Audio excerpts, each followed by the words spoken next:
James Bond has a brother now. For me, it was Tuesday. Welcome to another episode of For Me, It Was Tuesday. I am your host, GQ. Do me a favor, hit the subscribe button. Welcome, James. Like the video, this video, and the other ones that I've done. Leave some comments on the video. Also, check out culturejunkies.net. Hit us up on Facebook, Instagram, and Twitter. We also have Twitch and Discord, so we are pretty much everywhere. Also, if you're interested, we've got a Patreon. There's 3 different tiers you can choose from, so you can, help support us if you like the content that we're putting out. So, getting right to it, today we are going to be looking at the 24th film in the James Bond franchise, released in 2015, and we are going to be talking about Spectre. Spectre was directed by Sam Mendes. It's his second outing, actually, right after he did Skyfall. He obviously got a chance to do Spectre because he did such an amazing job with Skyfall. But the film stars, of course, returning Daniel Craig, Ray Fiennes, Naomi Harris, Christoph Waltz, Leia Seydoux, and Monica Bellucci. Spectre features the return of a long-lost Bond villain, Ernst Stavro Blofeld, who we always knew as number 1 when it came to the Spectre organization. It's really cool to see that character come back and be introduced, and essentially different story told about his backstory, because normally he was just, the head of the evil organization. This time they put a little bit more personal spin on him and Bond's relationship. So we'll get into that a little bit later. Starting off, the film has, without a doubt, one of the most amazing opening sequences for a Bond film. The GoldenEye bridge jump was amazing. GoldenEye dam jump actually was amazing. You've had stuff going back to View to a Kill with the ski fight open, but this one takes the cake. They literally went to Mexico City, hired about 1,500 extras, and put on a Day of the Dead, or Dia de los Muertos parade that features a foot chase, a helicopter fight, and a very cool, I believe it was almost 5-minute one-shot. And, just extremely well done. If you have never seen this movie, just realize when you're watching that opening sequence, the first part of that is a one-shot. There's a couple places where they, do cover an edit, where they, switch camera angles or switch to something different, but the one shot is one continuous shot from the opening of the film, and it is outstanding. And just right off the bat, Bond is doing his usual thing. Scene with a beautiful woman starts to kind of play up to the, okay, it's going to be Bond doing his usual thing. And she's getting ready, and he leaves and goes on because he's got a mission to take care of. And it's actually, really cool. I like how Daniel Craig plays Bond in this regard. All of the other Bonds kind of like, romance was kind of like, okay, well, there's time for romance, and then, whatever, the mission will come kind of second. Daniel Craig's Bond is like, look, I'll get some when I get some. The mission comes first, basically. And I've always thought that was kind of cool with his portrayal of Bond. So we get into, essentially he's being an assassin, which is what Bond is, technically is a government assassin. So he goes out, chases after a particular guy. Really cool action sequence ensues. Like I said, the helicopter stunts, which were real, we'll get into that a little bit later, are amazing. So he kills this guy, does the usual Bond thing, finds a clue about a bigger thing going on. And when he gets back to London, M suspends him. So it's kind of interesting to see that we're still in that situation where in this particular film, MI5 and MI6 are merging, and because of the merger, MI6, which of course is the organization that Bond is part of, is kind of seen as something that's dated and something that they essentially need to phase out.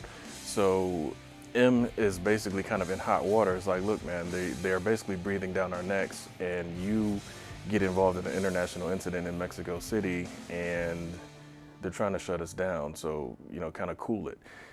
But I thought that was actually kind of, they've done that before with Bond, of course, and maybe not to that same extent or same story, but M is usually the one that's kind of breathing down Bond's neck, trying to rein him in, but Bond's instincts are usually on point.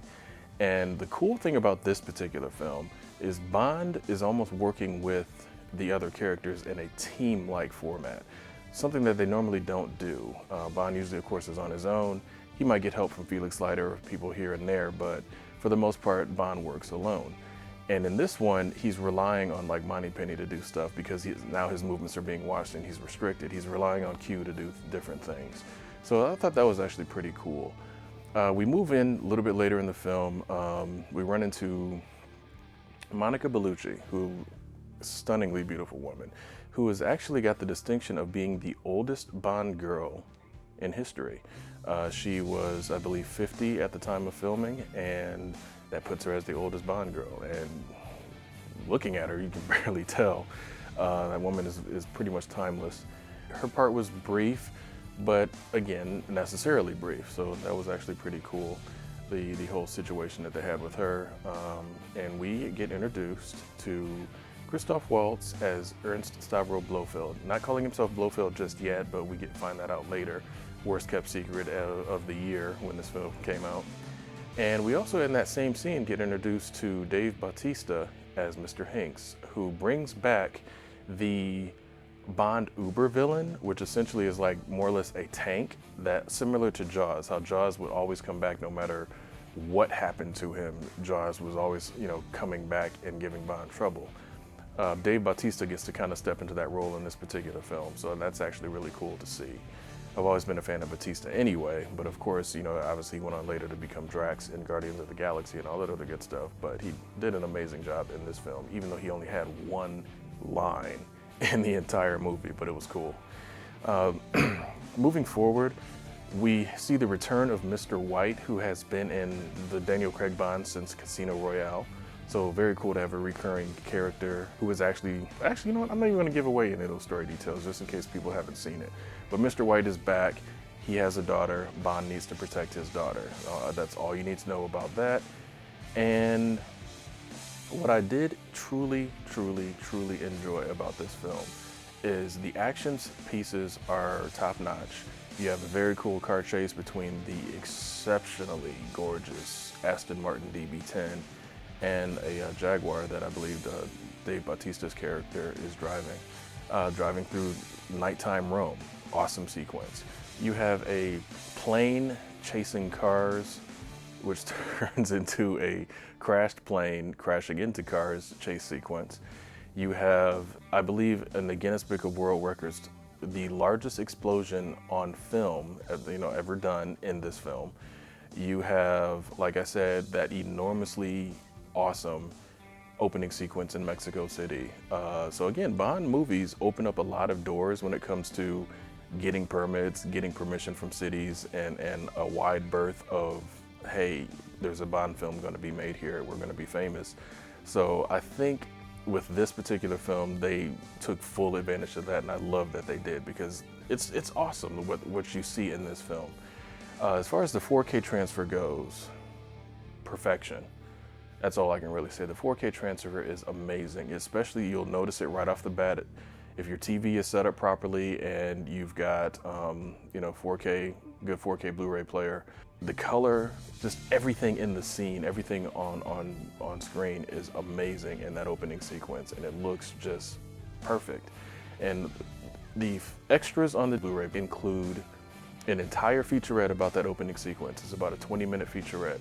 All of the other kind of behind-the-scene things are relegated to what they call in this one video blogs, which are literally like 1.5 minute little quick featurettes on like the music, the new Bond girls, the action, and I think and the cars.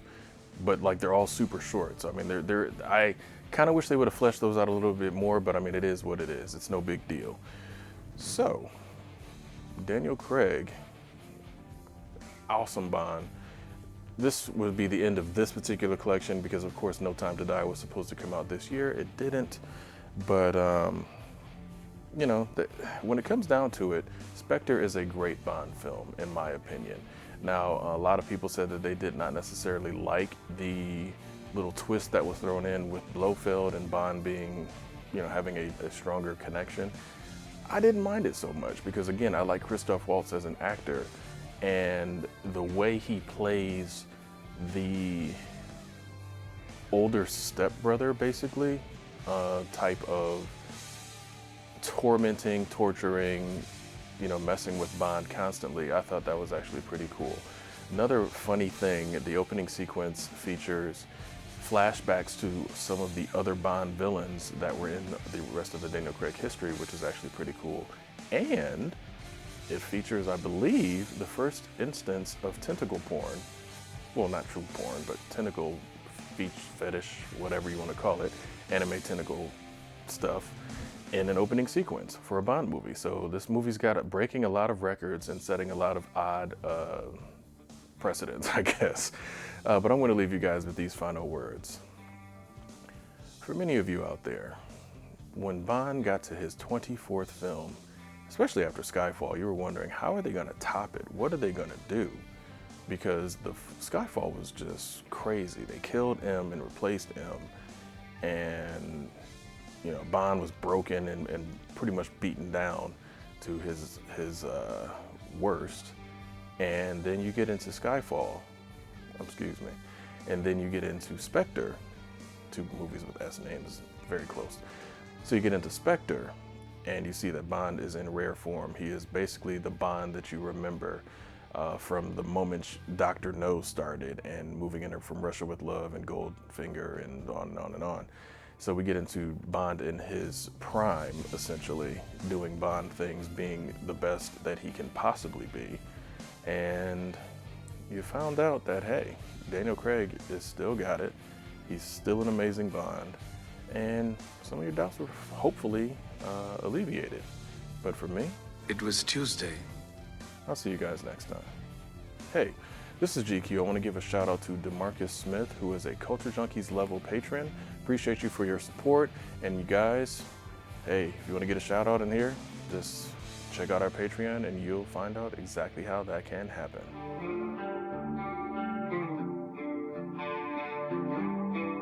If you're enjoying our content, please consider going to our Patreon and becoming a supporter.